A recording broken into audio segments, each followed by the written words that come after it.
why her, why him, when you could have had other people? If you can say, I guess, what you really loved about each other to explain, I guess, what kept you. I'll throw it to Rebecca first, but just as a by the by, we never dated. And yeah, and that is so unusual, but I tell that to people and they get mad because they're like, no, they must have been older. I'm like, no, they were our age. Yeah. So, no, I think that alone says a lot about the connection. But so it means that the answer is really simple for me, which is that it felt like home. Yeah. Just everything about it felt familiar, comfortable, natural, easy, like he'd always been there. I think, again, it was home, it was natural, it was effortless. There was no wishing that he. And maybe the natural shows up in everything. It shows up in your conversation, it shows up in your interests, it shows up in how you are. Just, we were content to, when we first met and walked the streets of San Francisco holding hands, that was enough. There weren't this, the angst was gone. Was there something that blew you away about each other other than the feeling part? Or was it, maybe it was the feeling itself that blew you away because you never felt that with anyone? Well, for me, it was familiarity. He looked familiar to me. He looked like my uncle. He could have been, he could have been a member of the family, like total familiarity. And home. That's the only way I know how to describe it. And completely natural. Like I felt like I could be my natural self instantaneously. There was no getting to know him. That was just the fun part. I already felt like I knew him. I don't know how else to describe it other than I wanted to be with him and I never wanted it to stop. And I actually still feel oh yeah, you just want to be together. It's just easy. That's awesome. The first time we actually met face to face in this conference, she was sitting in front of me and we introduced ourselves and then gave each other a hug, because that's what you do at these conferences. And unbeknownst to me, I didn't quite hear it at the time, but gave her a hug. And what did you say? Well, I just had this overwhelming feeling, and these words came out of my mouth without thinking, "Don't ever let me go." And it shocked me, even because it was such a strong feeling that I just had to say it. And I just got goosebumps. I mean, it's like, that's a knowing right there. Because how many people do you hug and you're like, "Don't let me go"? I don't know that everyone gives you that feeling. It's very hard to intellectualize how we felt, but I know even before we got to San Francisco, she was staying in a hotel just up the road from where we were staying in Weed, north of Mount Shasta. Weed, which is more north of Mount Shasta, And I gave her a ride home one night, dropped her back, and of course she said, do you want to come in for coffee? And we kind of know what that usually means. Well, we even joked at the time. I said, it's not like it's not like how it normally is. just coffee and that was not a midnight pass at the hotel room. Seeing as I didn't drink coffee, I don't drink coffee. And so it felt right natural. There was never any sexual kind of, that was not present, because that wasn't the basis of our connection. But anyway, for me that night, we stayed up. Well, I think it must have dropped you back about 10:30. We stayed up all night just talking. Just sitting on the bed. Sitting on the bed. Like talking. He sat on one bed in the hotel room and I sat on the other, like each other, talking, and until the sun came up. Until the sun came up, and then I had to go back to my room, and that was when a lot of the similarities, and we understood each other, and we kind of connected. That was kind of me, because when I first met her and she's saying, "Don't ever let me go," and I'm going, "Who is this woman?" like I hear? felt something. I didn't hear that because Thank goodness. that might have scared me. That might have Oh, scared you me a did. little You bit. did actually say it out loud? Oh, yeah. Oh, I thought you said it to yourself. No, it was such a strong feeling that it came out of my mouth. Wow. And, thankfully it was in the middle of a break at a conference with 1,200 people. So there was still enough Oh my noise in the room that gosh. he didn't hear me, I because didn't it think so. shocked me too. Yeah, I can't Wow. remember what I heard, but that would have put me off. Well, that would have scared me maybe. What do you mean? Me too. But But anyway, it's like it was so innate that you didn't even know you were saying it. I can Just see came that. out. It was one of those. so this connection Yes. that night kind of, we really just understood each other at that moment, I think. Well, that was the I first thought. time we were alone, Yeah. and we were sharing each other's stories, of the past. And that's when we started to realize they were mirroring each other in a kind of a miraculous way. And So yeah, I want to hear about that. I know we talked about how the way you guys met was a huge synchronistic event, and that's what kind of brings us to talk about today. I really want to hear this story, so I don't know where you want to start. yeah. Well, there's two versions, right? There's the synchronicity that Rebecca experienced to get her to Mount Shasta, and then the synchronicity that happened to me to get me to Mount Shasta, and how we met from opposite sides of the planet. Yeah, I want to hear both. In that very moment, to have this connection, that's that. But both of our experiences were different leading up to that point, but extraordinary. So I don't know how we want to start. Yeah, I mean, where do you start? I mean, I was in taking a spiritual course with a good friend of mine, and it was quite an in-depth mastery level course. And as a result, the teacher of this course was offering a special event in the spring called Wesak, which is the celebration of the Buddha. It's a time when Buddha, at the time of his birthday, which is also the day he passed, he returns to the earth to bless the light workers and bless students. It's kind of like a New Year's Day, it's blessing the light workers, blessing those who are on the path of enlightenment on the earth. And so it's a sacred event, and it's a magical event, and it's around the first full moon in Taurus in the spring, often at the end of April, beginning of May. And I was going to go to her conference that she was hosting in Ireland. But the logistics didn't work out. The cost of the ticket was incredible. We were flying on April 30th, and the conference started on May 1st, and the prices were ridiculous between those 2 days because of seasonal travel. So I was going with my friend, and for me personally, I was single at the time. I thought I just can't afford a $1,000 ticket to Ireland. It's not going to work for me. Single. No, I was in a long distance relationship with a man in Ottawa who I really, really loved and really loved being with. I'd been with him for a couple of years, but I'd started to get signs that it was not, the relationship needed to end. Mm-hmm. And I'd been talking to him about it for a couple of months, but we really loved being together. So we had trouble letting each other go.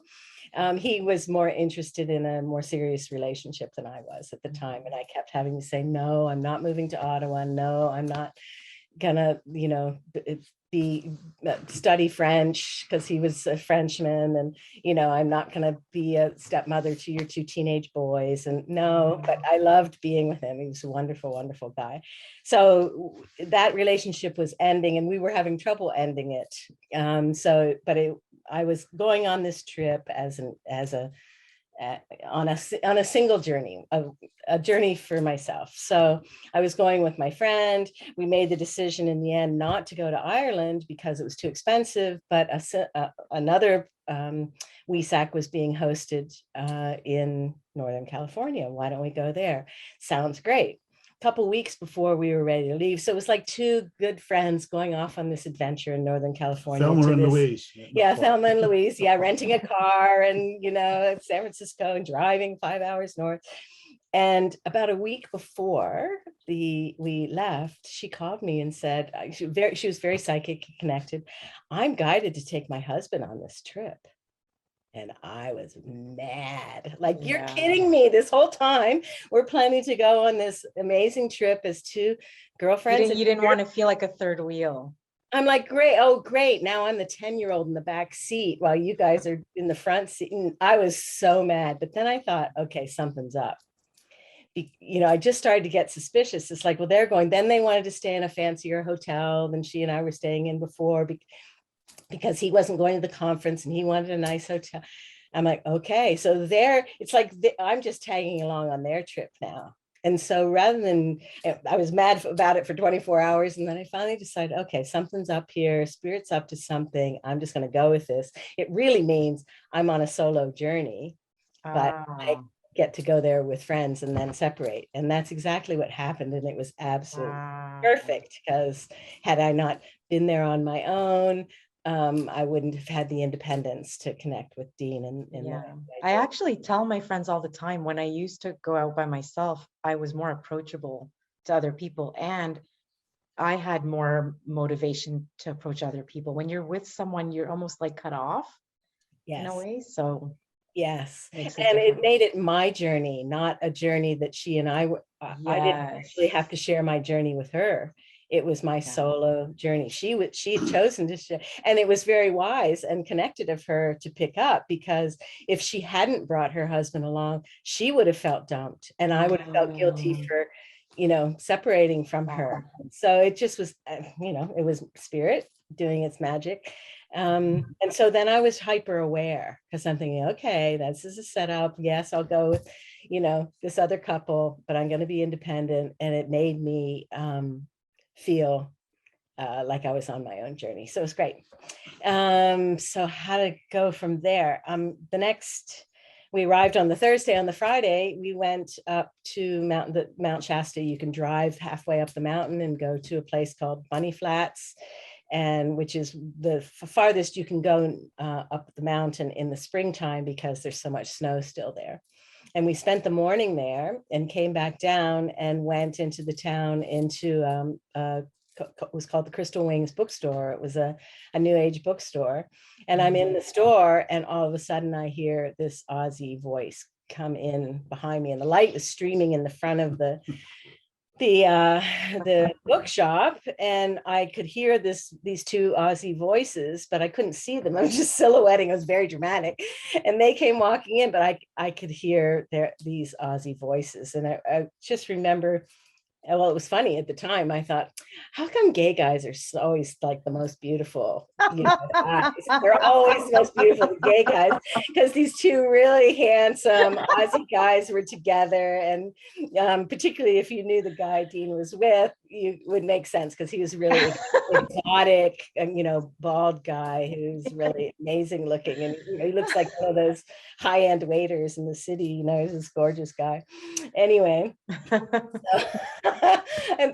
But I overheard Dean go, and then he was getting a psychic reading. And so I'm there in the back of the store, and he's going in to get a reading, and I can hear over the top, the walls didn't go all the way to the ceiling. And wait, this wasn't the reading that you were talking about, was it? No, this is a totally different reading. No, I'd already had the other reading I had before. A couple of years.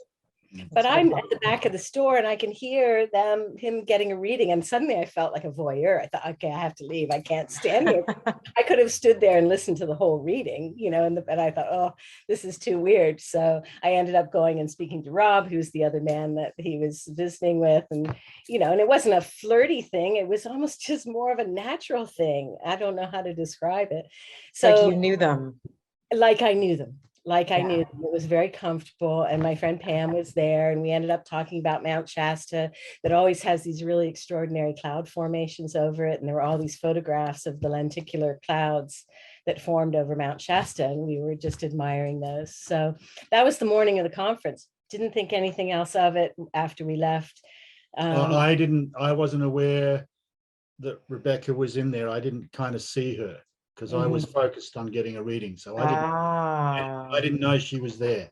But she had seen you already. Yes. And I talked to his friend Rob that he was with. So it wasn't until that night that we were in the conference, which was in a little town 10 miles away, in the conference. And I thought, oh, those guys are at the conference. So I saw them there out of 1,200 people, these two, gorgeous Aussie guys that I'd seen. So they were certainly on my radar, but it wasn't like, it was just, but it wasn't just an awareness of who but they that were. night, we still hadn't connected that night. Okay. And it wasn't until the next day that I had seen this beautiful painting. There was a picture of an angel at the Chalice. It's called the Angel of the Chalice Well. And she was holding a vessel of water, and the water was dripping down from these shells and going between two glasses. It was like two shot glasses, and the water was going between. And I remember having the thought when I saw this painting, it was a print of a painting. That's the kind of relationship I'd like. I'd like two equals, two empty vessels for spirit, and the water is flowing between them. So I remember thinking, that's the relationship I want. And so then I couldn't stop thinking about this painting. They had booths at this conference. And so the very first break of the next day in the morning, and we would meditate, and there were lectures and there were musical performances. It was a really extraordinary event with people all over the world. There were monks and really interesting people in the crowd. Do they have this event, by the way, every year, or is it was just like a one-time? There are still WESAC festivals, but this particular one was hosted by a man named Joshua David Stone, who was an early teacher of the Ascension Mysteries and the Ascension School, and he passed away maybe about 10 years ago. So the festival stopped. Well, someone else took them over, so they still might be running them, but probably a different format. That's all. Yeah, and without Joshua David Stone there, the key kind of leader of it, the same. It wasn't the same. Yeah, we still have his books and understand his teachings, but. So anyway, so I got up at the first break and went to buy this print. It was like, gotta have it. So I'm coming back to my seat in all, in the sea of people to sit down, and I bought this print, and I turn around, and here comes Rob, the guy I'd met the day before, Dean's friend, with the same picture. He had just gone to buy the picture, and I didn't realize it. And they came and they sat right behind me. They'd been sitting behind me in the first couple of hours of the morning. We didn't know. We didn't know that. No, we were just at the conference. But it wasn't until this painting came. And so I started talking to Rob. And I said, I just bought that painting. And we were each sharing why we thought it was an important painting. And the next thing I knew, I don't know how, Rob just seemed to disappear. And there was Dean sitting. So the break was still on. I'd gotten the painting, this 20-minute break or whatever was still on. And I just said, oh, by the way, my name's Rebecca. And then we started talking. I don't even remember now. Well, I said, well, my name's Dean. And then she flipped. She flipped because out. Because my father's name is Dean. My grandfather's name is Dean. Said, wow. That's my most favorite name. My dad's Dean, my grandfather's Dean. Wow. Yeah. So not only, and he had reminded me of my uncle, which is my dad's youngest brother. They look very much alike. And so I probably even said at the time, you look, I don't know whether I said you look like my uncle or not, but when he said his name was Dean, it was like a lightning bolt.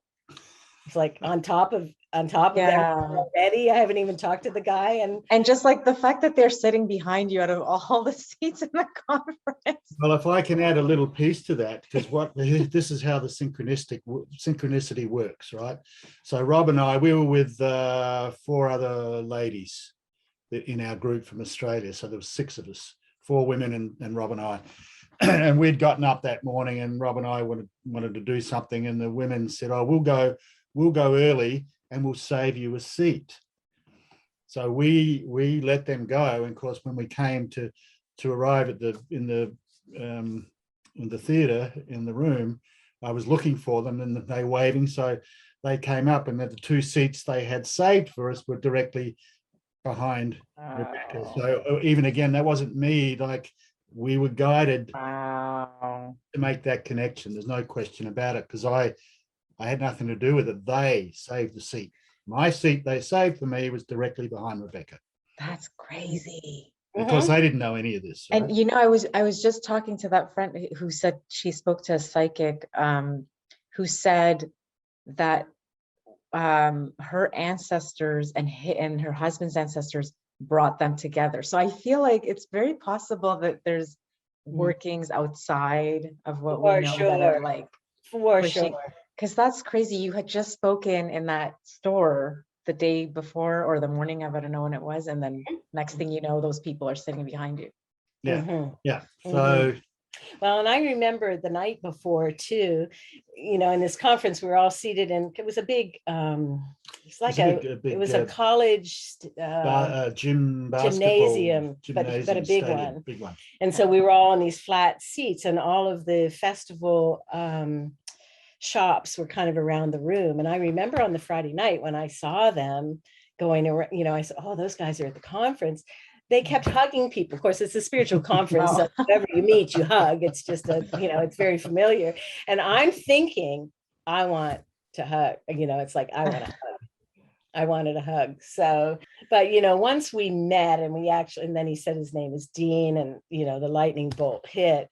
Then for me, I had a really hard time concentrating. It was funny because I even remember I'm a great note taker in a conference. So I'm there with my binders, taking notes, learning all these amazing things. And I remember after that break, all I could do was doodle. Like I just filled up a couple pages of doodling afterwards because it was like, oh my God, I just got struck by lightning. So, but that was just the beginning, really. You know, we interacted at another break, and it was really beautiful because there was a woman who was like she was how do you call it? She was a physically challenged woman who maybe was mentally challenged as well as she was in a wheelchair. She was autistic, I guess. Maybe autistic. And she saw Dean and just ran out. And I was kind of close by. I could tell where he was on this break. And she saw him and she just went straight to him and he hugged her. And I remember thinking, that's the hug I want, right? But I remember thinking that there was something magical about this woman with special needs that recognized him, that wanted to go and be, you know, with his light. So it was, it was a powerful day. And another, you know, we had breaks, we had lunch. Later on, it was only like, you know, 2 weeks later, this was back in the pre-digital photography days.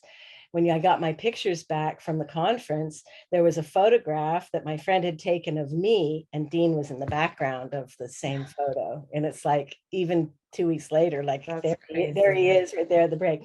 So in my sage green t-shirt, which she still has. I won't let go of. He's like, can you let go of this? No, that's the first t-shirt. I know. Oh yeah, no, you can never throw that out. No, he doesn't understand that, but it doesn't matter. Oh no, I get it.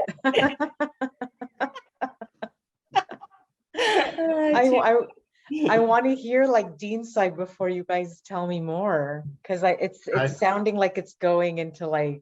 Well, it is, and mine's a little bit more lengthy, so I'll try and shorten it. But I had had this reading from this psychic in when I was in Sydney. It was 1997 or 1998. I can't remember now. And I was still in my transition. I didn't know what the hell was going on. My life had blown up and fallen apart and all that stuff. And I had a reading with her, and she, I forget why she said it, but she just said, "Oh, your life partner, she's not here in Australia." And I went, "Oh," I kind of had a feeling she was in the US somewhere. That was just a hunch that I had.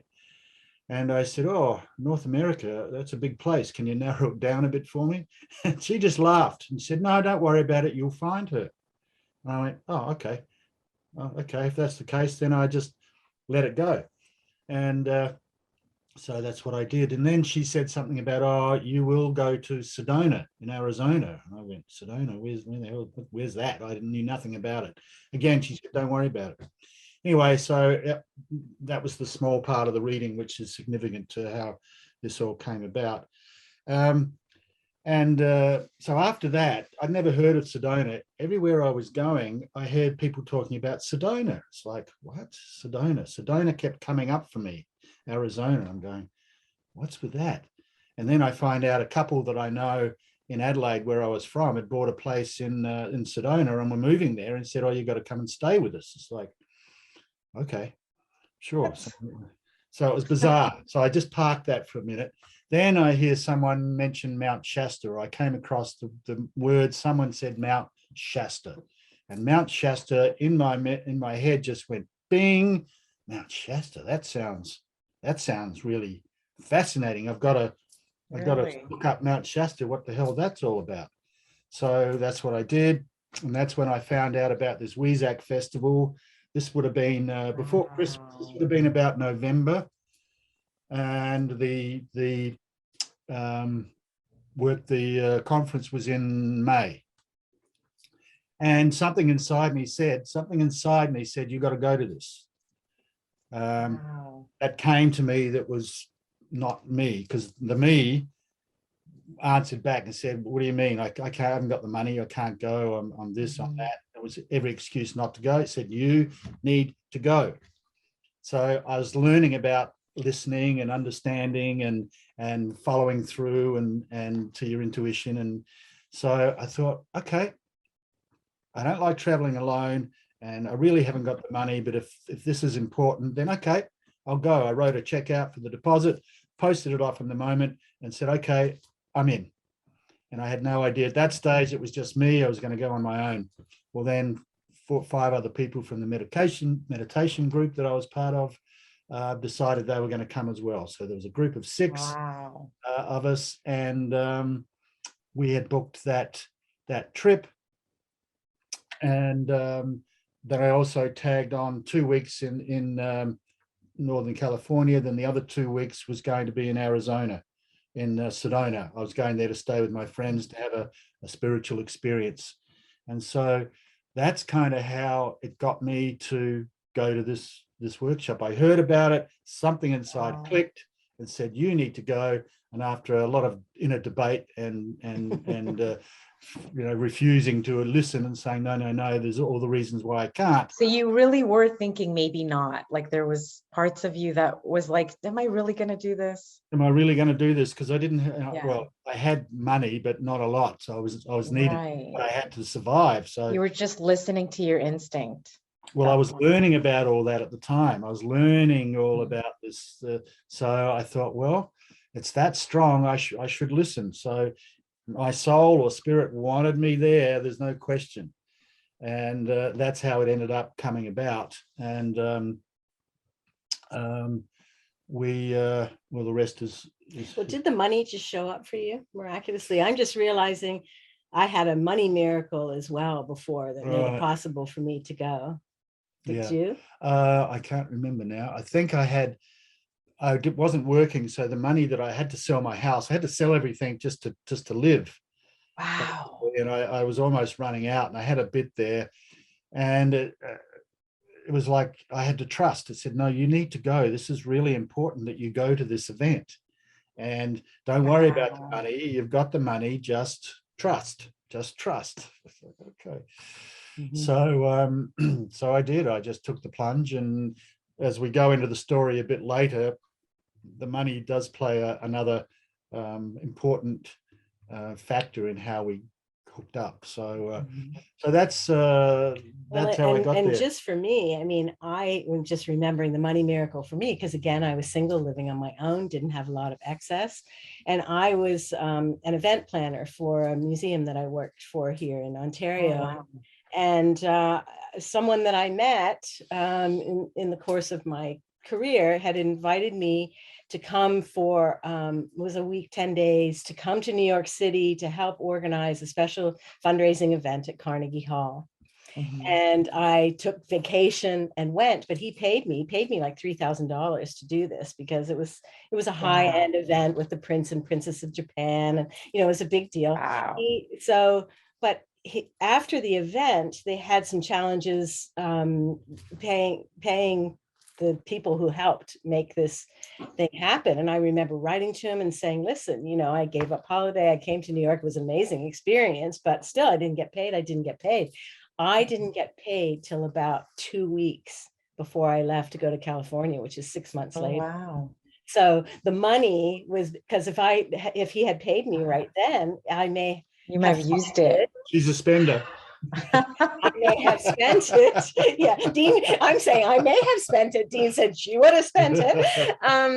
And that's what made it possible for me to go without concern to. Wow. So even, Spirit was getting things organized and orchestrated well in advance to get me to California. So cool. And also to end this long distance relationship that I was in, to start to get that ended by the time I went to California. But so you did end it before going?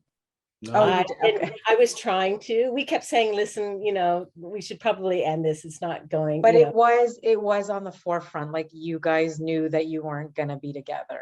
I knew we weren't going to be together. He wanted us to be together, but he was aware of your position and that you're thinking about it. Yes. Yeah. Yes. And he was kind of saying, why are you going on? What, you haven't even invited me on this trip. Why? Pam's going with her husband. How come you haven't even invited me? And it was like, because I'm going on my own. This is you needed to figure out some stuff for yourself. Yeah. Yeah. Yeah.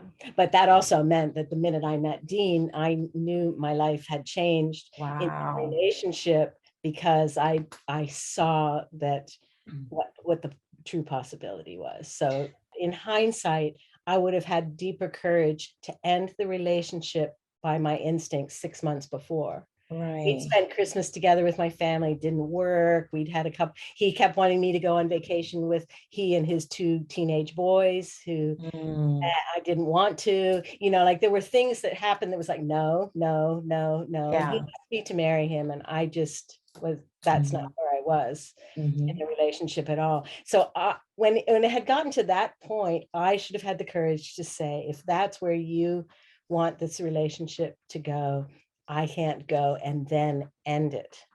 Yeah. But we kept making other plans, and we should have stopped, and then I would have been fully prepared, because then what it meant is the minute I met Dean, whether I was ever going to see this guy from Sydney, Australia again, my life with Jean-Francois was over, and then I had to call him on the telephone and say, I've met someone. And that was horrible. Well, that's horrible. You did that from San Francisco. So we'd gone, so we'd made our connection, we'd met, we'd stayed up talking and made this connection. And then as it turned out, our group was going back to San Francisco for 4 days before I was then going to go on to Sedona. We were driving from me and Rob were driving from San Francisco to Sedona. So Rebecca was going back to San Francisco as well. And that's when she said, oh, would you mind if I came with you guys in our car? Meaning she wanted to leave the couple she was with because she could. And I said, oh, well, let me talk to the group. I don't want to just assume that they're all okay with that. I want to check with them. Say, is it okay if she comes? And they said, of course. So that's when we hooked up, went back to San Francisco, had 4 days there. And that's when we were wandering around San Francisco on our own. We separated from the other guys who were shopping and all that stuff, but we could hardly even function. We went 3 days without sleeping. Yeah. Or eating. Like it was strangest state. It was the strangest state. So why? What happened? Well, energetically, there was this connection that we were, I think for me, that was the time that I recognized who she was at a deeper level. And so it was like, it was altered state of consciousness. It was like, I knew then that, okay, life is now going to be not like it was. It's what made it like this altered consciousness? Like what was that? Hyper reality. Well, almost. It's like we were just wandering around and it was really hot in San Francisco. We got sunburnt because we weren't even, it was like, I don't know if you've been in it, but we were in this bubble and everything that else was going on around us was not really registering. It was just the two of us. It didn't matter. And we were talking and connecting and we talked about, I'd written a list of the attributes of my partner. And Rebecca said, oh, I've done the same as well. And we talked about the lists to each other. And then we realized, oh, we were each the list that we'd written. And it's like, oh my goodness. So Beck stayed with me in our room. So there was another Rob and someone else and I staying in the one room. Well, Beck came and stayed with us in our room in our bed, but we were with other people. So there was no sexual, there was none of that. It was more, there was sexual tension, but there was not. We actually chose, because I was visiting my roommate from university that I hadn't seen in a number of years, and she had an executive suite booked for me in she stayed in a condo building. It was like an executive suite. It was all there for me. And I could have said to Dean, listen, why don't you and I go to this suite, paid for, hosted by my friend. But she said, listen, something really critical has come up at work this week. We're changing over an entire computer system or something. She said, I'm not going to be able to see you this week.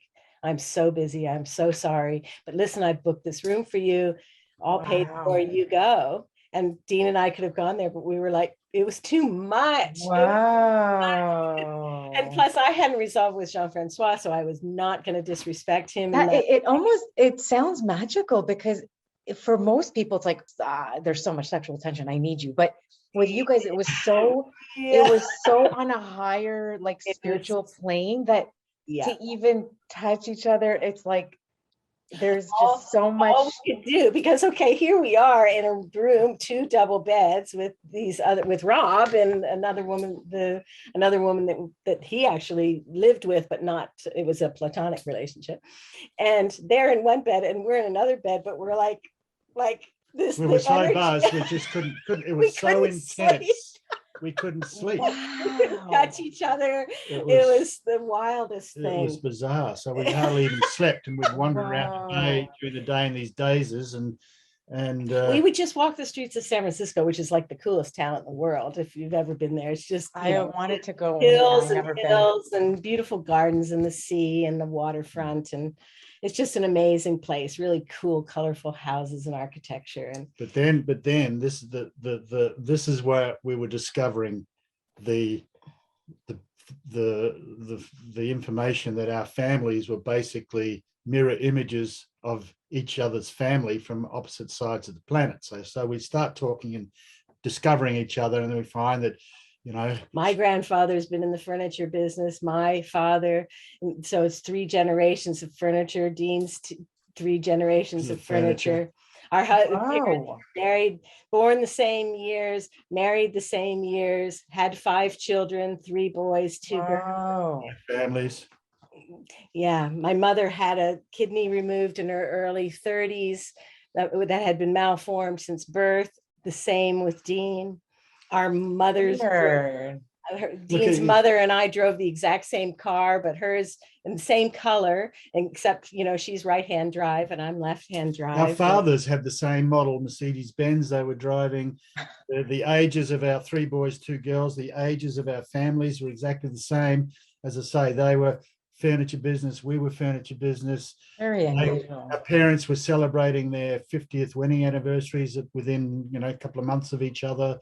Within 6 months of each other. They had been in the fall before, they had been on tours of South Africa, and they'd been within a day, 24 hours of being in Victoria Falls at the same time. We discover these kinds of things. They're sharing their itinerary. Bizarre.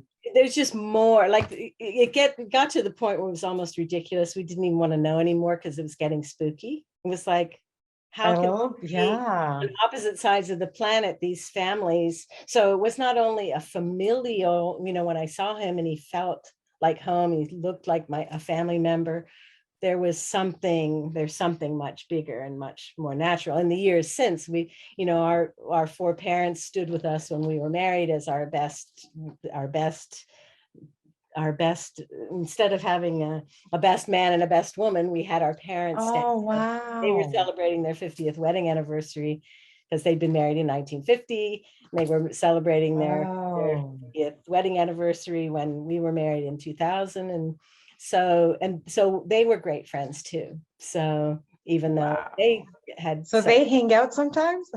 They do. We had an amazing, Dean's father has since passed away 5 years ago, but the last time we were all together, we arranged a week in Hawaii, and Dean's parents came from Adelaide and my parents came from the East Coast of the US, from Virginia, and we spent a week together in Hawaii, and we knew at that time that would be the last time the six of us would all be together. Wow. It was kind of magical, right? Because we all got along and they shared a lot of interest and same love of music, and and they were the same era, right? Well, her mum and my dad were very similar in personality, and her dad and my mum were very similar in personality. Wow. It was really It's fascinating. like we already knew each other. It's like, but to have these two families so parallel, Yeah. it's just mind blowing.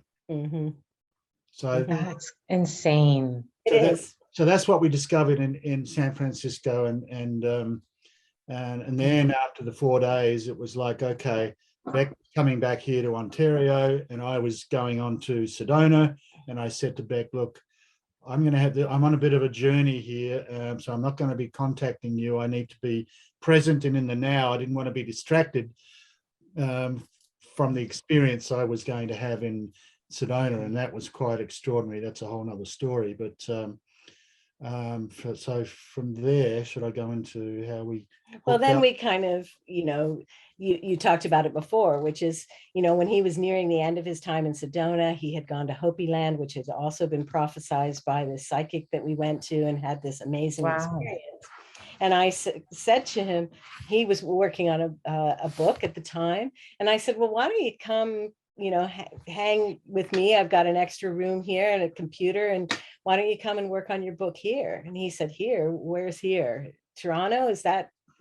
He thought it was like where Vancouver is. No, I said, no, where are you? Vancouver. She said, no, I'm in Toronto. And I said, well, where's that? I knew nothing about Canada. She said, it's on the other side. I went, oh. And that's when he said, I'll look into it. And the flights were crazy expensive. But then at the last minute, they found an excursion fare. Well, so I'd gone on to Sedona and had an amazing experience there. It was quite extraordinary. And it was about 4 days out, I was left to go. And Rebecca emailed me and said, are you coming to visit me? You're coming to visit me. And I'm going, oh, well, I don't know. Of course, the friends I'm staying with, she was saying, you got to go. And I'm going, oh, okay, so I'll look into it. So I called one of the travel agents and said, what's a fare from Phoenix to Toronto? And I had to come back to Phoenix because that's where my flight was going back to Sydney. Mm-hmm. And she looked into it and said, oh, it's $1,000 US. And for me back then, that was about 1,500 Australian. It was like, no way I can do that. My friend's going, oh, you've got to go. I said, I can't afford it. I can't. So I'd resigned myself that I was going to say to her, look, can do, see you whenever I see you. Wow. And then the next morning, out of the blue, the agency called me back because I'd left it. They said, "Oh, leave us your number, and if we find anything, we'll call you back." Yeah, right. Well, they called me back. They called me back the next day and said, "Oh, Mr. Noblet, are you still interested in a return fare to Toronto?" And I said, "Well, depends on what the price is, because $1,000 I can't afford." She said, "Well, we found one for $340. Oh my gosh. No, and my friend said, "There, you have to go now." Of course, to me, that's like spirit saying, "You've got to go." Whoa. Right? That's synchronicity at its best there, right? That's Whoa. So in that moment, I said, "Oh, okay, well, I guess I need to connect with her." So of course I booked, and it was perfect because I had 3 days to go and visit her, and then I had to come back and then go home. So I had an out if I needed it. Yeah. The other wild thing is that Rob, who he was traveling with, had a sister in upstate New York or something. Right? Upstate New York. So he actually visited before then and came to visit me at my house. It was almost like a reconnaissance visit, and said back to Dean, it was great to see him. And he had another friend here in Toronto he was visiting, and then he went on. And so he could report back to Dean, it's okay, it's cool. You're going to feel it. Okay, So, it's okay to come here, he said. Yeah. So when I'm, and Dean's arriving at the airport, it was on this magical day, which is a whole nother story for me, but actually it was the day that I had been married, May 22nd, that I had been married 38, how many years before, 28 years before. So on May 22nd, I'm driving to pick him up at the airport. And I think, well, I'm picking up my husband at the airport. My family all thinks, wow, who's this guy? He's an axe murderer. Who's this guy that you met at some conference? And he's going to stay with you? Are you crazy? And I was going to pick up my husband at the airport. And that's exactly who he was. And he stayed. And so I take the flight. Never went home. I take the flight. She picks me up. And after 3 days, I'm due to fly back. It's like, no, I want to stay here. I want to be with you. Oh my God. So I never took the return flight. So I kept putting it off every month.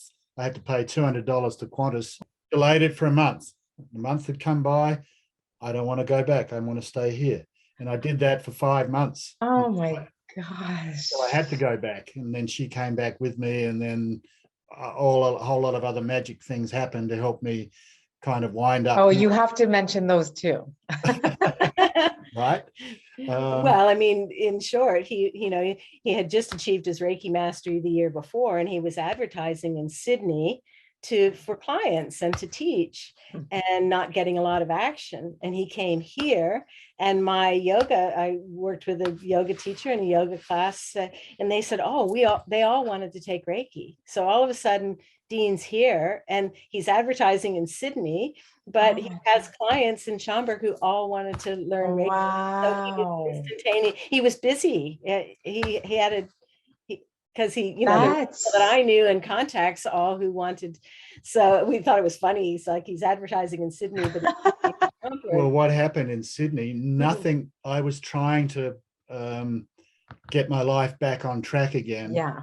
And whatever I tried to get involved with in Sydney, nothing was clicking. It was like, what's going on? It was just weird that nothing was coming together for me to kind of get my roots down. And that was during the Olympics, right? The Sydney Olympics was coming. So there were tons of interesting jobs in relation to the Olympics. And you tried, and nothing was coming together. I'm going, what? So it wasn't meant to, as I found out, I wasn't meant to get any roots down, which would prevent me from being able to stay. So when I'm over here, and then all of a sudden, all this people are showing up, and people are coming to do the workshops. I'm getting money flowing to me here, but not back there.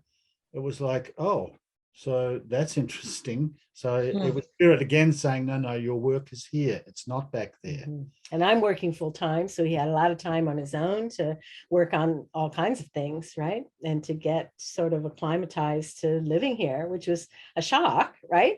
All of a sudden he comes to visit, and he was actually a wonderful example of stay in the moment. He really exemplified that to me, and also to everyone he was teaching, because you can't make a huge decision like that with your head. You have to go, how you feel in the moment. How is this? How am I directing? What are the signs? What's Spirit telling me? What feels good? What doesn't feel good?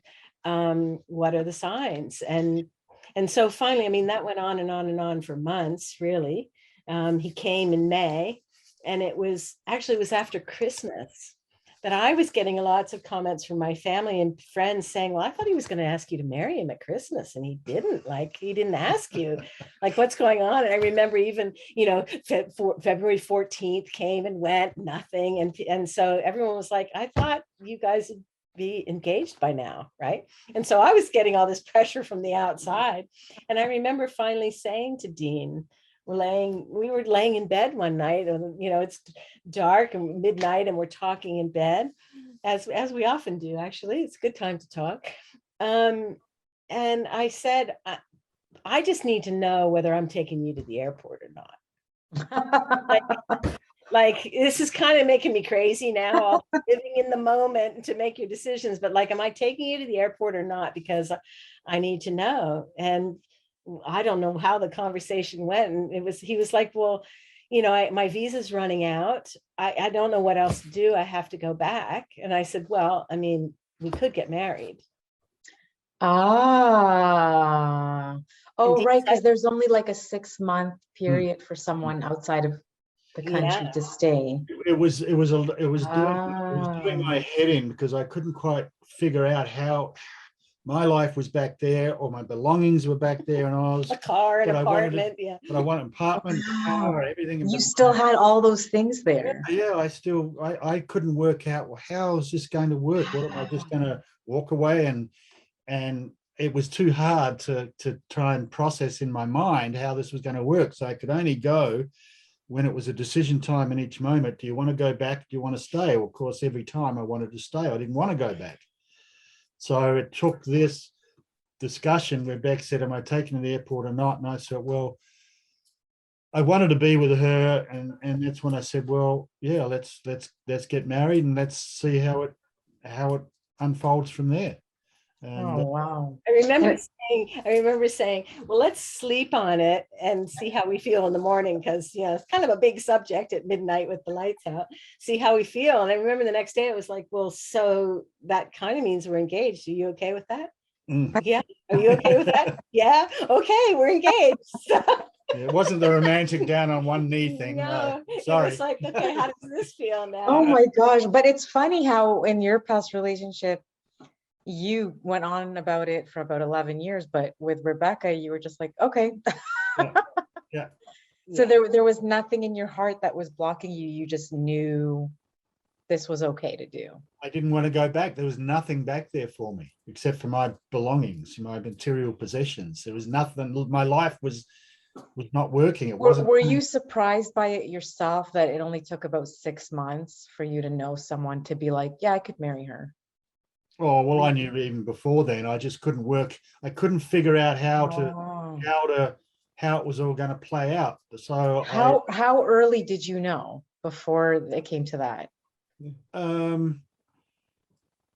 think pretty well soon after she picked me up from the airport pretty well. Yeah. But even before that, when we were in San Francisco, okay, we were there for 3 days, Tuesday to a Friday, and all of the group that we were with wanted to go up to Muir Woods, which is the amazing place where all the redwoods are, which is north of San Francisco. Massive trees. Massive. Like a magical forest, right? The redwood forest at Muir Woods.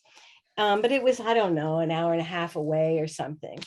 And everybody was single and working, doing their own. People didn't have the money. So Dean and I decided to rent a van together. We said, well, why don't we just rent a van for the whole group and get a driver and take us to Muir Woods for the day? And that's what we did. And we were sitting in the back of the van driving to Muir Woods. We're taking out this group of people that we're hanging with. And I remember saying at the time, this is so weird. It's like, this is like our wedding party. And we're like going to celebrate, and we're like the married couple. So, and we were laughing about that. But that's actually what it felt like. Like we had hired a car to take our gang and we were already married. Meanwhile, but we hadn't slept for a couple of days. So we were delirious. So it's just even like, well, when I picked Dean up at the airport, when he came a month later, I picked him up at the airport and just brought him home and we started living together. So it was just like we were already, like we're like brushing our teeth and talking to each other. And, it was just like we were already living together from the very moment. So I guess at that point, I knew that I wanted to be with her, but the marriage thing was never something on my mind my whole life. I never had this urge or desire to get married, even to have kids. Like that was never a driving force for me, but I knew I wanted to be with her. The marriage or not marriage was not really. We had to be married in order to be together because we were from different countries. That's the reason. What would have happened if we didn't need that as a piece of paper legally to be able to be together? Well, you would have still been together. Maybe the marriage would have happened later on, but I guess. But I mean, I was never going to get married again. I remember having this whole discussion with my father. No, I'm not doing it. It doesn't matter. Oh, never getting married again. Why? Never say never. Yeah.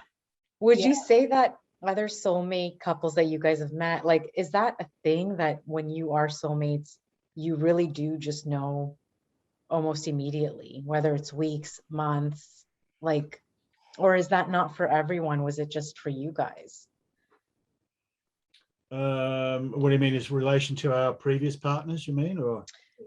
No, I just mean like the quickness of how everything happened, the way you, how fast you moved in, and how like after 6 months you got married, like all of these different. Well, it happened pretty quick with me in my previous relationship, and she is a soulmate.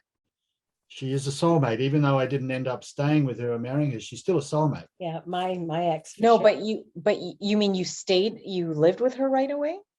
Oh no, not right away, but I knew when I first met her that there was something about her too that was, because I wasn't like that with women back in that day. I was kind of a boy's boy and just a party guy, and women were, I wasn't a womanizer, put it that way. I was kind of shy of women actually, but we made a connection, and there was something I recognized in her from the get-go as well.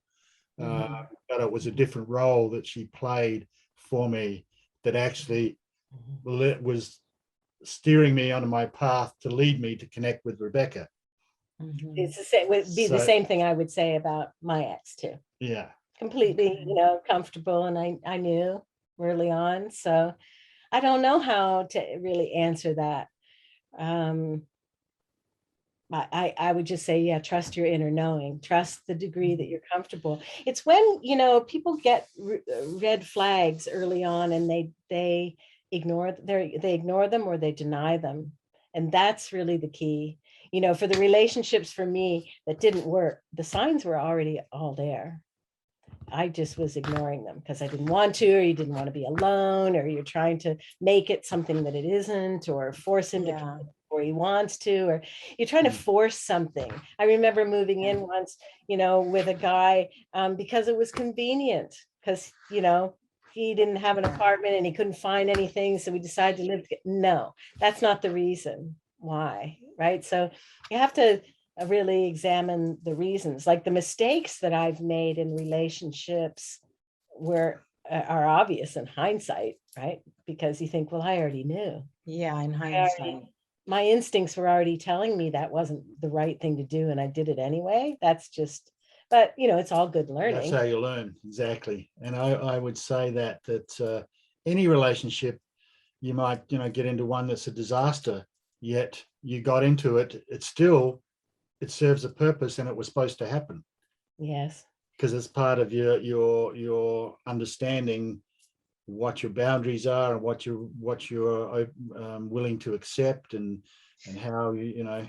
Did your expectations change when you met each other, or were your expectations already there and then they just met?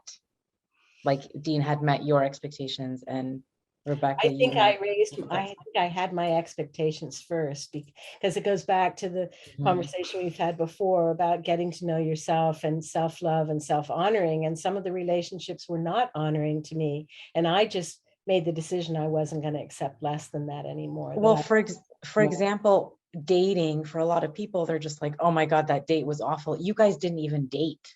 No. You guys just talked a lot, spent a lot of time together, and then moved in. So that was kind of like a dating process, because you were spending a lot of time. Well, we had a 3-day date in San Francisco. Let's put it that way then. So your expectations were obviously met in those 3 days. Can you tell me, like, what were your expectations, like, in that 3-day process? How were they met? Because like for some people it's like, I need this, I need that, I need this, and if they don't have that, that's it, I'm not going to see this person I think it goes back to both of us had read that book, and we knew, or I had read the book. We both had made those lists of the things that were attributes of our ideal life partner. And I made mine more and more specific each relationship that I had.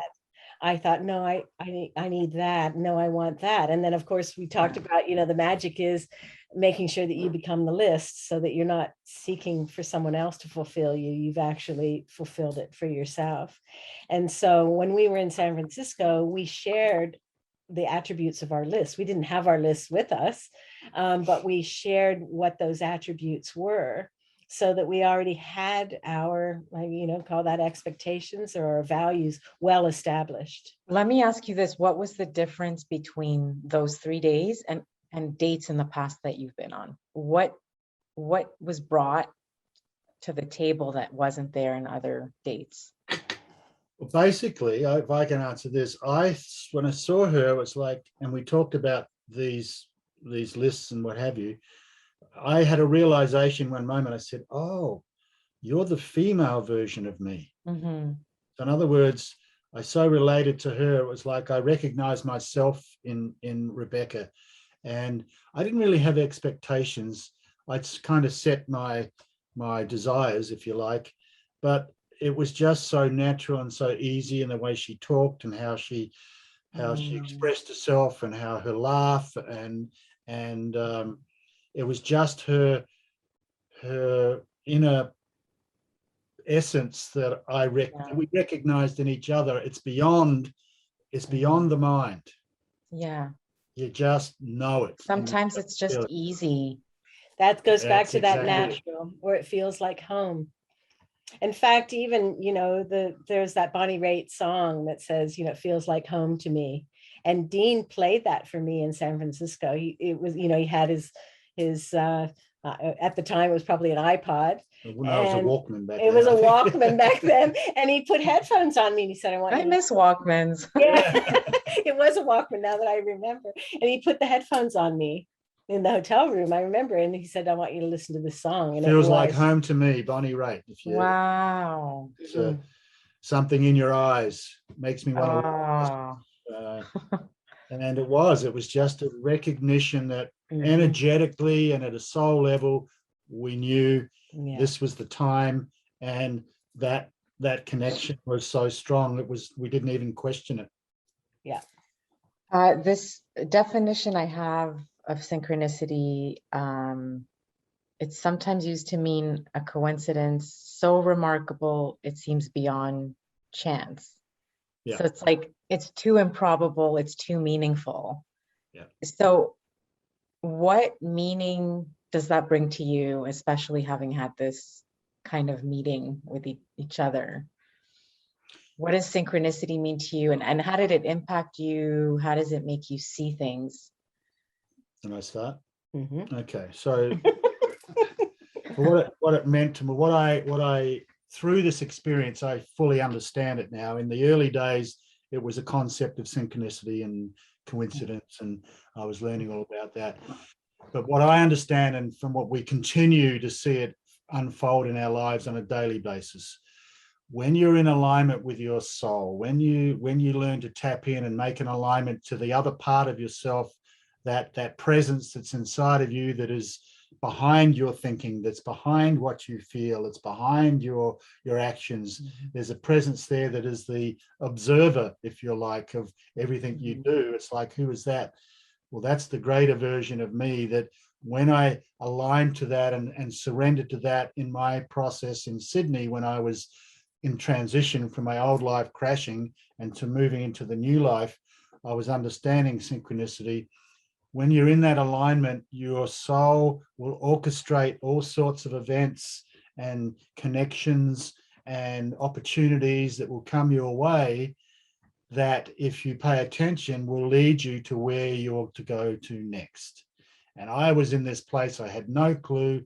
It was all unfolding in a way that I was trying to put a substance to what I wanted my life to be like. I just thought it was going to be in Australia, not in Canada. But when you're in alignment, your soul needs to get you somewhere. It does whatever it needs to synchronistically align you to get you to where you need to go next. I was never going to leave Australia, ever. Ever. Was I ever crossed my mind to leave Australia? I was never going to leave. Wow. So when people say, oh, but you left, it's like, no, I didn't leave. I was guided and led to what was next for me, and it just happened to be in this way. And we have no doubt the work we've done together over the last 22 years is that we've come together to do the work we do. There's not many couples that work the way we work. Mostly it's either one or the other, but we work a lot together, and that's where our souls knew that, and we came together from opposite sides of the globe. But the synchronistic events to listen, if I hadn't listened to go to Mount Shasta and not gone, would have we still met? That would have been an interesting outcome to see. And even the biggest one, I like the way that the airline company called you back in from like $1,500 to $300. Like, what would have happened if they didn't call you? You might have just gone. I wouldn't have gone. I would not have gone, and I already made that decision. And that's why my soul or higher self, whatever, spirit said, oh, okay, we need to get him there. So it was all orchestrated. You think about it, it's would you say this synchronicity and past synchronicities, anytime something is too hard and you're going against the grain, it really is going the wrong way? It should be just like given to you, like the university will just. Yeah. What is right is effortless and easy. It's the difference between, it's the thought, of getting in the river and going with the flow of the river. You're not hanging on to the sides for dear life. You're not banging into boulders. And especially you're not trying to paddle upstream. So how do you suggest to follow that? Because like I was telling you earlier about Mercury retrograde, it just feels like you're going against the grain.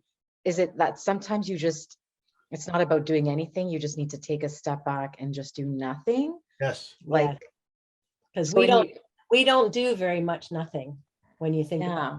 It's really hard to do nothing. Yeah. But that's what it is. Yeah, when I was in Sydney, that's why I couldn't get a job. Nothing was working. So I was spending all my time in my apartment doing this work because I was just on my own pretty much.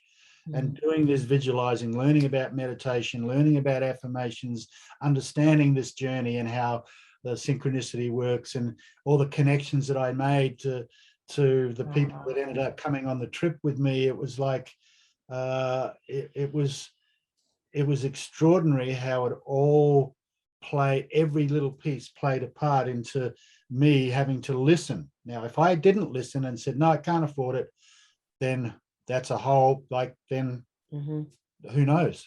Yeah, you might have had to wait for the next situation to get you to come listen together. I mean, Rebecca's had her a psychic tell her that there was. Will you tell the story? Oh, you saw a psychic too? Yeah, this was a number of years before. Maybe, I don't know. Let's say 3 years before, something like that. Okay. My meditation teacher, who's also very psychic, said to me, "It's time for you to move to Australia."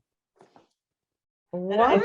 Out of the blue, right? I said, "What do you mean? It's time for me to move to Australia?" And she said, "Yeah."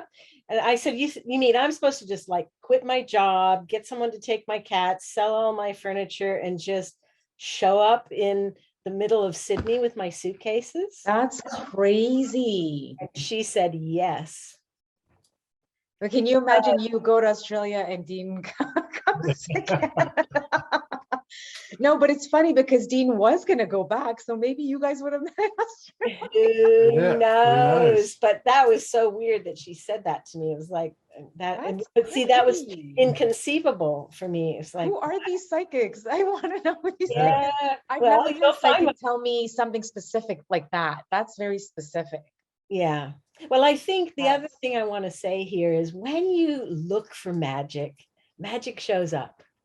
Yeah. So when you kind of get in that place where it's like expecting a miracle, when you realize that life is magical and we are magical beings. And so when you start to, it's like you expect magic, you dream of magic, you know that you are worthy of experiencing magical things. Then it happens, and it can happen in the simplest of ways. We could just be sitting in our backyard expecting magic, and things happen back there. I mean, a couple weeks ago, we were sitting out there and a pair of white swans flew right over the top of the building. So, when you kind of expect magic, that's when you see shapes and clouds, or when someone calls you that you've been thinking about for months, or, a book falls off the shelf and it's exactly the book that has the message you need, or you need to see a psychic and all of a sudden someone will yes, like we're actually super magical beings, and when you tap into that and you believe it's possible, then it shows up. And I would say, from both of us at that time in our lives, we're in our late 30s. I was 39 when we met, you were 41, so we 40, because you turned 41 soon after we met. We were in a time when we were looking for magic. We'd gotten a little beat up by life. We'd gotten a little tired of relationships. Dean didn't want to party anymore. We were looking for magic. And so we actually found it through our spiritual practice by going to meditation groups and learning to meditate and go within and learn to kind of do nothing, right? And there's great power in the do nothing, because you're going into the side, you have the courage to go into the silence, to go into that place where we think, our left brain, the logical brains think there isn't anything, but that's actually where everything is.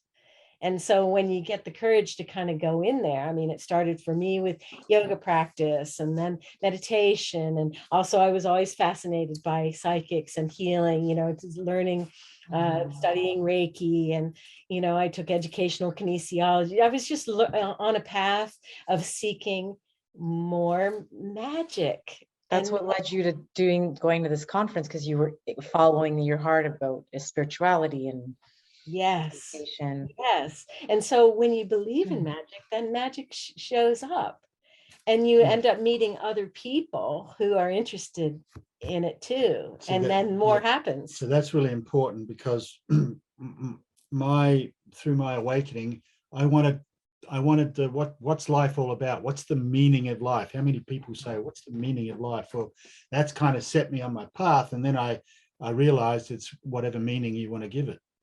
And the meaning that we give it now is the spiritual, that's what I say, the meaning. That's where we live from that place. And that's how life shows up now. Yeah. Life shows up however you perceive it. Yeah. And the meaning you want to give it is your experience of it. There's something to say about that, because when I do focus on looking for an answer, like if I just say to the universe, I need help with this, it's somehow something is more honed in inside of you, or the universe listening. I don't know what it is, but it's like hyper focused, and suddenly it's much more honed in on that than it would be at any other time. And you suddenly do get something that you wouldn't have gotten had you not asked for it.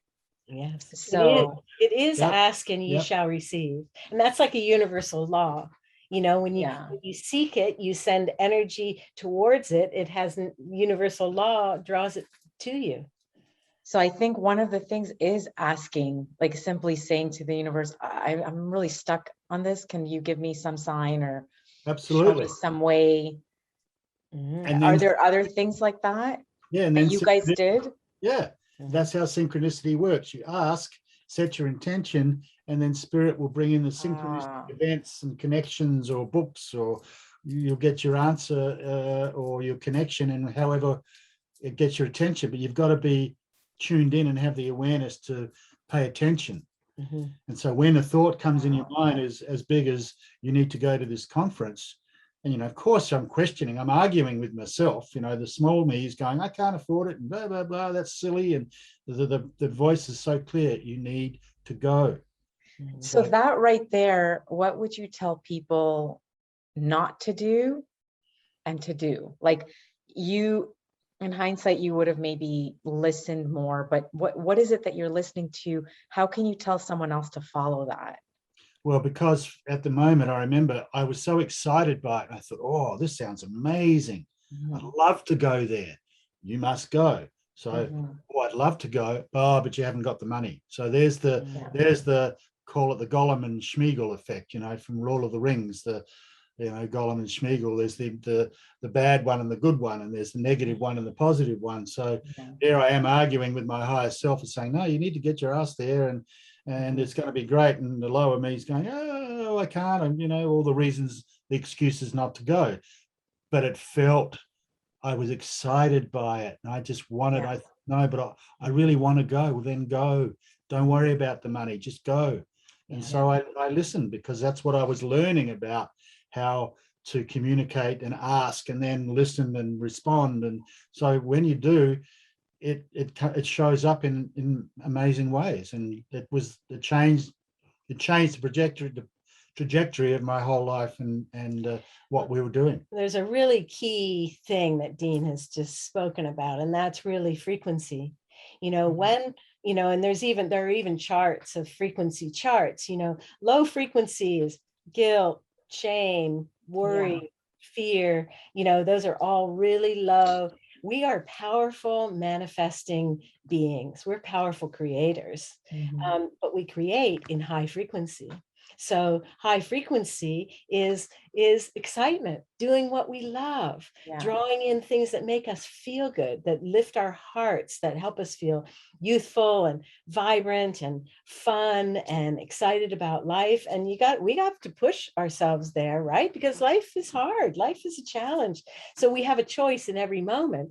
Am I going to choose fear and low frequency, or am I going to choose love and high frequency? But we have to calibrate that all the time. But it's out of the high frequency that we manifest and attract more. Well, it works in low density too. But why attract more fear, doubt, worry, and crap? We can attract that by default all we like. It's funny. I wanted to create a journal recently, so I feel like this is telling me to do it already, because I was writing out, it's like guided journals, so people can answer them, and it's like things that excite you, and constantly writing every day, even from the smallest things to the biggest things, what excites you. Because I feel like we don't always listen to that. For some reason, we kind of put it aside, but it's really whatever creates excitement in us that's a sign. That's an inner sign. That's a huge sign. Excitement is your soul getting excited that you're contemplating the direction you need to go. Then it's the doubt and the fear and worry that gets in the way, that stops us. So this is why we teach what we teach now, because we had to live through it to fully understand it, to be able to teach it. Otherwise, who are we to teach this stuff if we haven't lived it? What did that give you? Sorry, go ahead, Rebecca. Well, I was just going to say there are a lot of things that you can do in journal and in practice that help keep you focused on that. Like the journaling process is hugely valuable, really, because, it's time spent alone. Well, all the value of journal, or you wouldn't be dreaming of doing one, right? But I was just having a conversation with a woman yesterday who was saying, I want to learn more about how to journal, because I don't know what to do when I go there. Right. Because it does benefit. For instance, I was having, conflict with someone in my long-term conflict with someone in my life. And I made a list of all of the things. I set out to find 25 things that I actually like or admire about this person that can drive me crazy. And so I made that list, and I was amazed at how I was finding all kinds of things. So that really helped shift the energy between us. And then I made, then I kind of circled, or I put little hearts around the items that are things that we actually share, that are similar. And there were more of those than I expected too.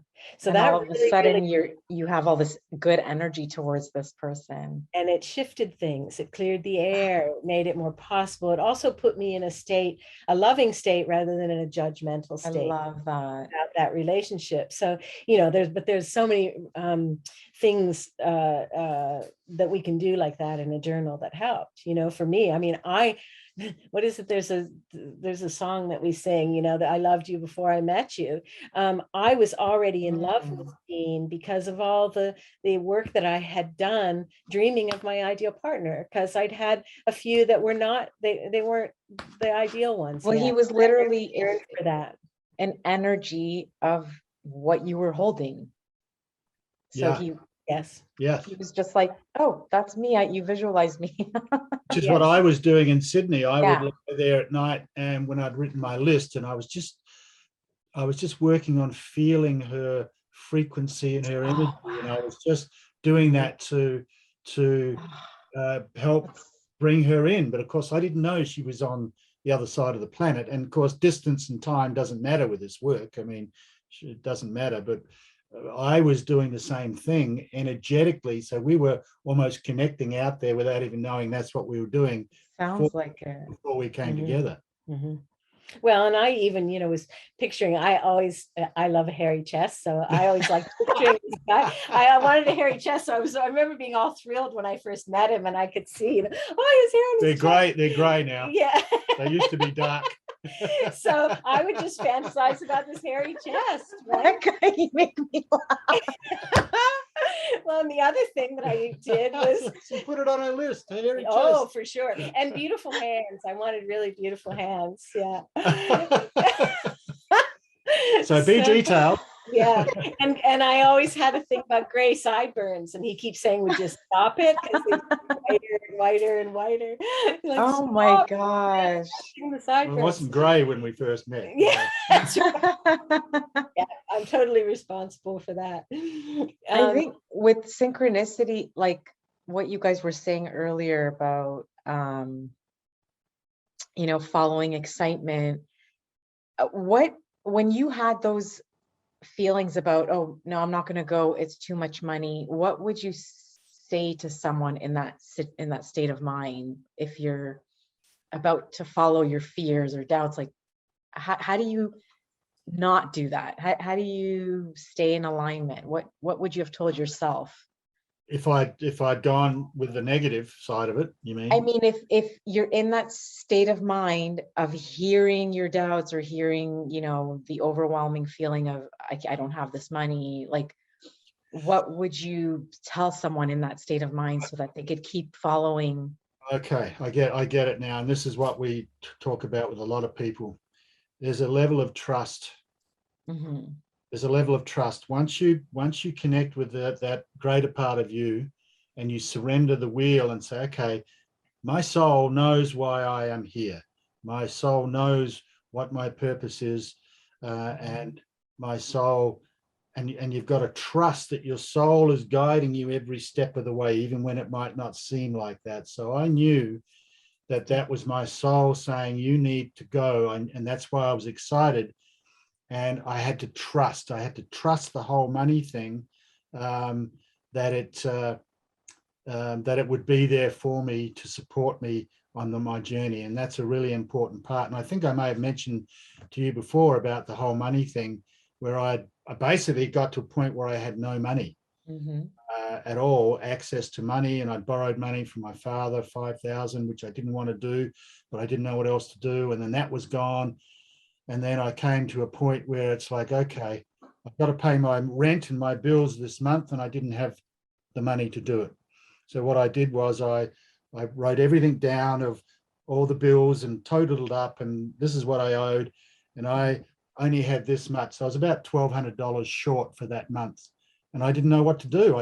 I didn't want to go back to my dad. So I said, okay, Spirit, here I am, help me here, because I don't know what to do. And I really had to surrender and let go and trust. Yeah. And that was a big moment for me, because it's kind of a moment I knew was coming, but when it's there, it's like it wasn't fun. But I thought, okay, this is what you have to do. You've got to surrender. You've got to be clear. This is what I need. Surrender and trust. So this was a big test or initiation for me at the time. And it was only and it was $1,200 that I needed to deal with all my financial obligations for that month. And it was the next night that I got a call from my ex in Adelaide at the time, and we were chatting, and we were just checking in. And she said, "Oh, by the way, that wardrobe?" Because I had this big wardrobe that was a beautiful wardrobe that I'd left back there. And she said, "Oh, that wardrobe, do you want to sell that?" And I said, "Oh, I don't know why." She said, "Oh, my mother came to visit and she just loves that wardrobe. And she she'll give you $1,200 for it if you want to sell it. So crazy. And I went, oh, 1,200. Okay. And she said, okay, the money will be in your bank account the next day. That's crazy. And therefore I was able to pay off. That's From crazy. that moment on, all my money worries disappeared, and I've never had to worry again. Even because I trusted and it showed up that way. mm-hmm. Talk about synchronicity, right? Mm-hmm. Even when he came here and stayed with me, you know, he left Sydney Harbor bachelor apartment overlooking, you know, the beautiful sailboats going by in Sydney Harbor, looking at the bridge. You know, he's in paradise, and I'm living on the top floor of a farmhouse here in Schaumburg where they had pigs and cows. And Dean's like, you know, I left Sydney Harbor, you know. So anyway, I left Sydney Harbor and I ended up on a pig farm in Lloydtown. What happened? Wow. But it was beautiful.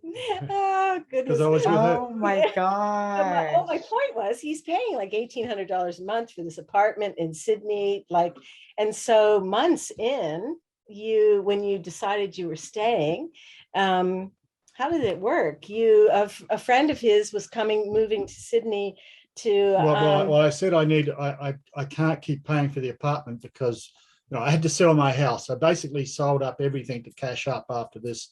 So that's what I did to kind of support me. And I thought, well, I don't want to give up my apartment yet. Maybe I could sublet it and get someone to live in it and just cover the expenses. So I put that out there. Next minute, I get a call from a guy I know in Adelaide who says, "Oh, I'm coming to Sydney. Do you know anywhere where I could stay?" And that's crazy. Yeah.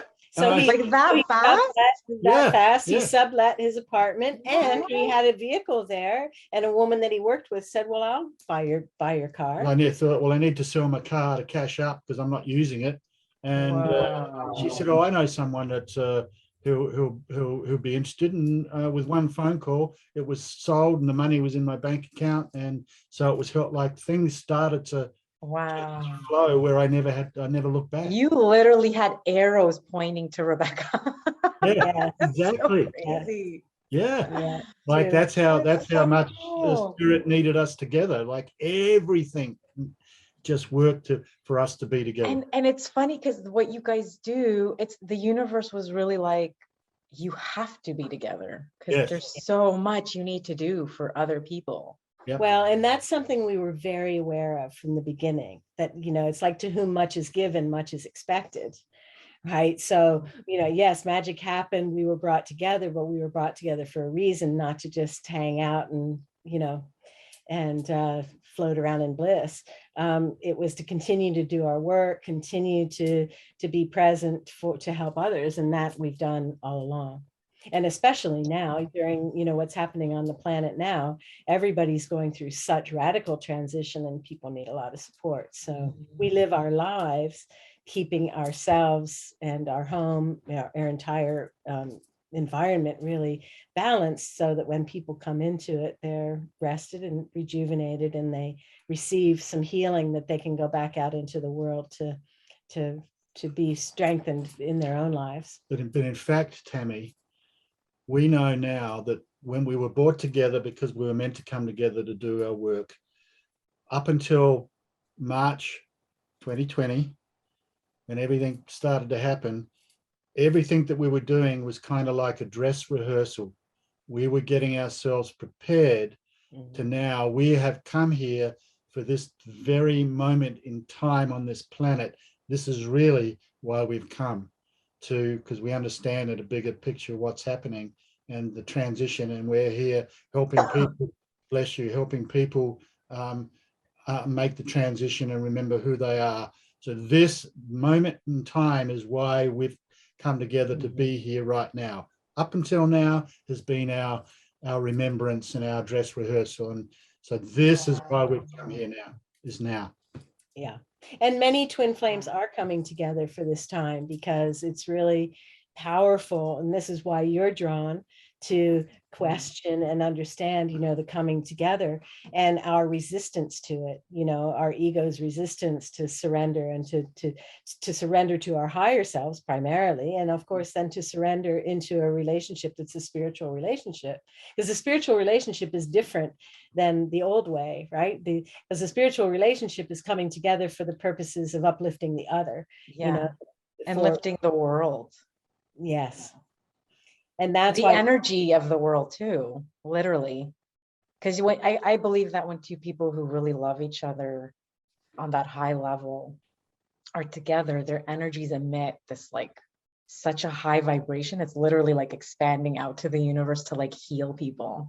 Yeah. I believe that love, other people's love for each other can heal other people. Absolutely. Well, love is the most powerful healing force in the universe. That's what heals. It's love. And we're at a point now where people are understanding what real unconditional love is and what fear is, and knowing that we are that love. It's not something we have to find or rediscover. We are already it, and we're trying to peel everything away that is not of love, that we've been told and taught and that we've embraced as truth, which is not. And as we peel that away, and when two or more are gathered in that unconditional love, the impact it has on the world is huge. I love that. Oh my gosh.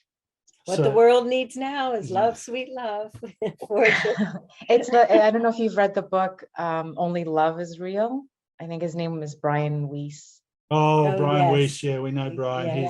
I love that, because he's just like, everything else is just like an illusion or something. It's just, if love is what you're feeling, that's what's real. Everything else is not really there. It's just what you think it is. We often say, one of our little things is we say, love is the answer.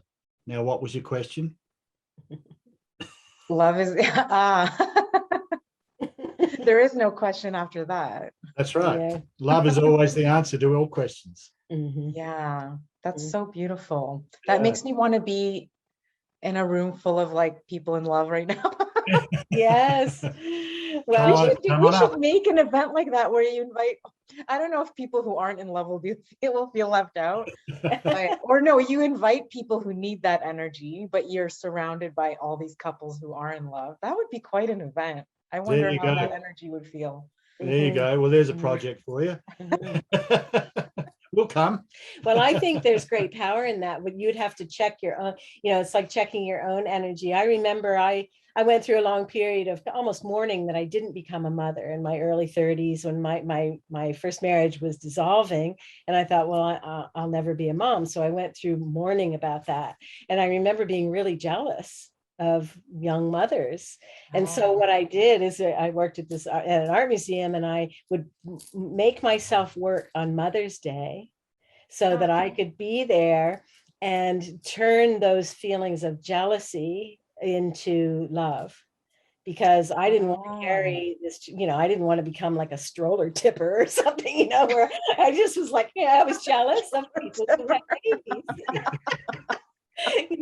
And I thought, no, I want to love that's their journey, that's where they are, and that mothers are wonderful, because I realized I harbored jealousy. So it's the same when you're single, right? I mean, it depends on how the jealousy feels. If it's jealousy, like, how come you can have it and I can't? That's a vote against yourself. That makes you feel terrible. So why would you make you feel terrible? But you can also say, that feeling of, you have it and I want that. That's a powerful shift to have. I mean, I think I told you, I took a course once from Greg Braden and his wife, Rebecca, and I remember at the end of the weekend, I thought, that's the kind of partnership I want. So when you see another couple that excites you, that makes you feel great, then you say, that's what I want. I didn't go home at the end of that weekend saying, how come they have that and I can't? Yeah. Then you'll never have it. It's just like, thank you for leading me to see what I want even more, and making it clear, just taking the positive out of that. Staying on that frequency of excitement. Yes. So every time as a single person, when you see some, even an older couple walking down the street and they're holding hands, I mean, that's what I did. I thought, I want that. I think I told you before, I worked with this lovely couple, and they were on the board of this art museum that I worked for. And every time she came in the room, he stood.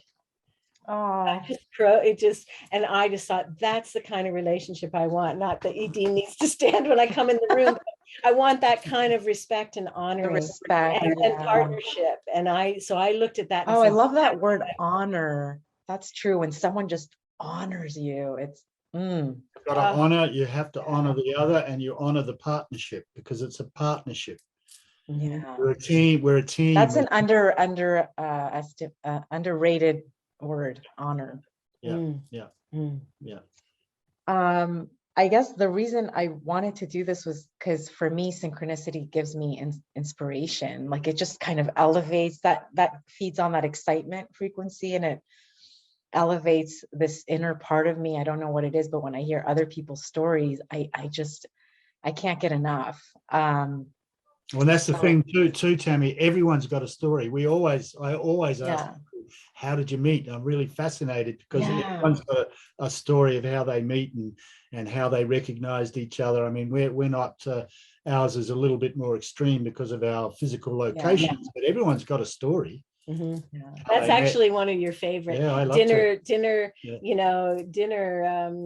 did you meet? Dinner question. I'm looking at the synchronicity of what brought them together. I love that. I love those stories. But synchronicity is where the magic is, and it's almost like those are God winks. That's when God kind of says, I've got you, I'm with you. They even say that about deja vu. When we have a deja vu, it's like it's actually an affirmation that we're exactly on the right track. We feel like we've been here before. It's like lining up, and it seems like that's what synchronicities are. And the more you notice them, the more you'll get. So it's a confirmation that there's way more going on here than we realize, and it's great to plug into that, because then we plug into our own power and ourselves as magicians. We're wizards. We just have to learn how to use our wands, and most of us have forgotten how. That was what Harry Potter was so great at. Harry Potter taught a whole generation of kids, about magic and using it for good. The series itself was a little dark. It could have used a little bit more light in it, but it did teach kids about magic, and about their own power. But the concept is about love and fear, right? Good and evil, which is most themes of most movies, and a good or a light or love always wins in the movies as well. So it's can we just take time out, because I just got to go to the nature break. Was just finishing up, but no, I'm so grateful that you guys shared this. And it's funny, Rebecca, like had Dean not met you, he would have never been at that meetup where I went, and that's when I watched him on a panel of experts on relationships. And then I caught him just before he left to ask about some issue I was having in my personal life. And he was generous enough to give me 5 minutes or so of his time to help me just on the spot before leaving. And I remember, and this is what led me to contact him again, but it's amazing. I remember I felt so heard and so safe and so helped. And I was searching for help in that period of my life. And it was just like, I really needed that at that point in my life. And I was so thankful. And I remember always putting off, like I thought, I wanted to try life coaching, and then I put it off, and I don't know why. I had tried someone else, forgot about Dean because it had been years, and I only had his email, totally forgot about him. And then in this recent year, I was looking up life coaches. I'm like, why do I feel like I'm not going in the right direction? Like, I don't know why, but these coaches are not what I'm looking for. And then I remembered him, and I'm like, do I still have his contact? And I went through my email. Wow, that is such a cool story. So just through my archives and my email, I found, and then since I had a couple of coaching sessions with him, he got me back into like that motivated state of doing this. because I'd wanted to interview people for so long, but it was like, for some reason, mostly technical stuff, like getting a computer and setting up things like that, that kind of kept me back, which is so odd that things like that could keep you. But our ego does that. Yeah. Yeah. But he just kind of took a step, like made it simple. And because I'm one of those like a Gemini, I'm just like all over the place and I want to do 100 things at once. And Dean was like, nope, one thing at a time. So, and I kept wanting to do more. And he's like, no. So that itself helped me. And then I would have never met you two together and been able to interview you guys on this. So that's a coincidence story. That's the best story, but that's true. That's an attribute many feel with Dean is safety. Not, his mom's the same way. And I think it's the feeling of non-judgment. Yes. That's it. I felt non-judged. I mean, if the definition of source energy, of creator, God, and whatever you want to describe it, is unconditional, right? Yeah. There's nothing, no expectations. Yeah. You're already perfect. You have everything you need. And when you think about it, every single one of us on the planet is looking for that feeling. Yeah. Right? Unconditional love. And because that's what God has. So what's the greatest gift you can give yourself? What's the greatest gift you can give another?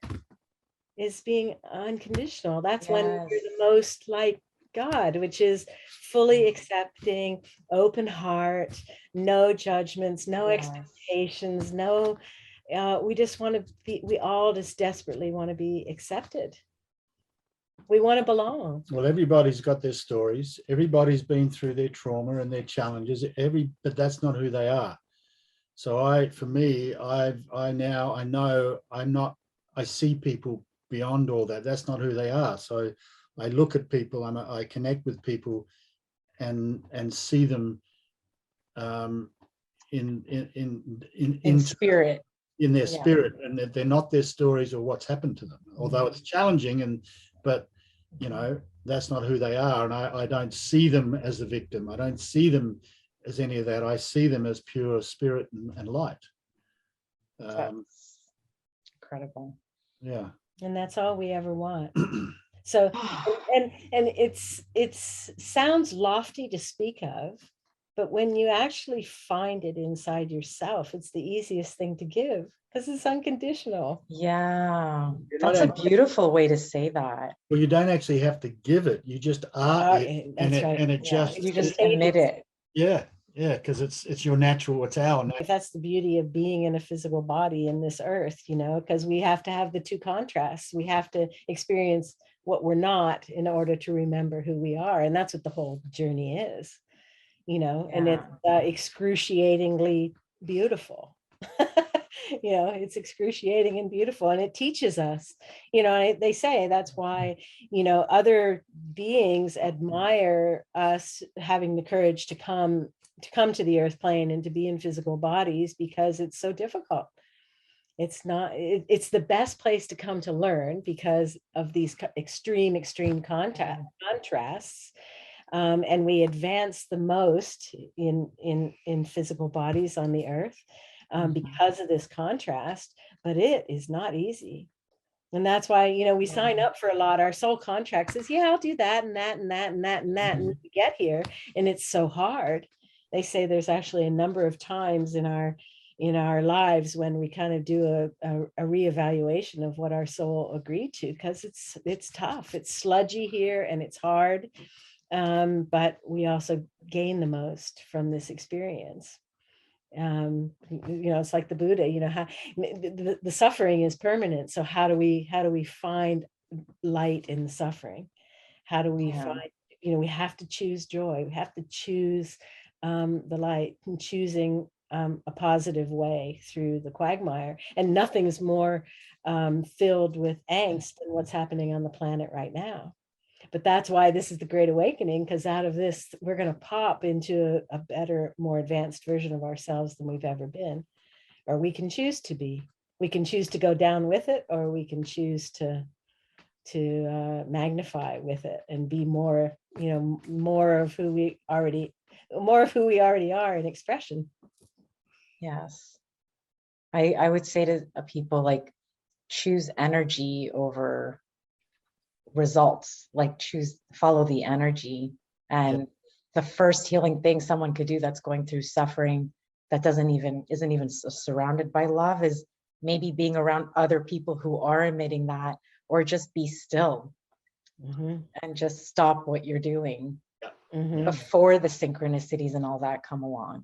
So when you're so busy and occupied and doing, you often can miss the synchronistic signs that are there in front of you because you're too preoccupied. So you've got to create space in your being and in your mind to be aware and to hear or to listen to what the that's it, creating space. Before anyone could even think about that state, you have to even create the space. And that's why nature is so powerful, because nature's already at a pace and a frequency that helps us with that. When we slow down and just hang out on a rock and watch the sparkling water and the clouds go by, that's the frequency of magic, and that's what it's harder to carry that in the city or in our work lives or, in the busyness of life. But that's the magic we want to carry all the time. It's that feeling that you have when you're on vacation, and you just don't ever want it to end. We actually want that all the time, and we can have that, but we have to conjure it. We have to find it and seek it. And that's very true. It's a feeling. It's not so much, oh, I'm on a beach at a resort, but when you are in alignment, you really can feel like you're on that feeling of a vacation. So, and that's kind of the power of meditation, because you can close your eyes and go within, and it's right there. You're there. Like sometimes, in our meditation nights, we do a grounding meditation at the beginning, and even if it's just a quick 5 minutes, and you come back out and it's like, do you guys feel how differently you feel now than 5 minutes ago? Like, it doesn't actually take that much to go in and center and connect and feel grounded and open up to the magic. And then you feel it, and you feel more balanced, more connected. Like, it doesn't have to be so sophisticated. It's actually a simple thing. And that's how you feel when you're hanging out on the beach, watching the sun. Whatever. Like, and the more that's a great comparison. Well, then the more you cultivate it, the more you can have it, in the produce section of the grocery store. Like, it can just show up other times, right? Those that are ready to hear or to learn or to listen to what we have to offer, then they show up. If they're not ready, then that's okay. They may not. I love that you guys don't even advertise. That's crazy. Well, it's just effort. Again, it's effortful, right? We don't want to do anything that's effort. You have to push. I mean, you chose to not engage in that frequency. Yeah. I mean, we could open up a YouTube channel, I guess, and just start talking. We do have a lot to say. We speak a lot in our meditation groups, and we've been hosting, Zoom gatherings this whole lockdown time. So, we can get going, and we kind of finish each other's sentences a lot. We do have a lot to say, but we don't formally put it out there, I guess. I don't know if I misheard, but you were saying when Dean was in that, when you went to the conference, you were working on a book, or I don't know. So did you write books? I don't even know if you wrote. Well, no, it's been evolving. Okay. It's been evolving for 20 years. When I've actually got, I get it. Yeah. I've got a completed draft of the book, which is really all about. You keep having to change and then elevate. It's all about my journey and how we met, and a lot of what I learned, and other things of my old life and new life and the transition. So it's there. I just got to spend time. I've got some ideas of how I want to mold it and reshape it into a finished product. So I've got a draft there. It's now I just had to step back from it, and when I get to the best things take time, right? I'm not rushing it or forcing it or putting pressure on myself. I did that in the early days, and it's not healthy. So it's there, including a lot of what we've talked about is in the book, but in more depth. and it's Well, we'll get to it when we can. who he has become in the last 20 years changes the nature of the book in the end. So, Right.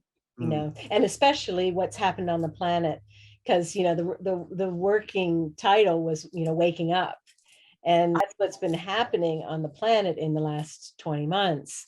And so even the meaning of what it means to wake up has changed. And so Well, the working title was Waking Up to the Journey of the Soul. In other words, it's all about a greater version of me and all of us that knows why we're here, and it's it will get you and guide you to where you need to be and who you need to be with, if you can tap in and allow it to lead you and guide you and direct you.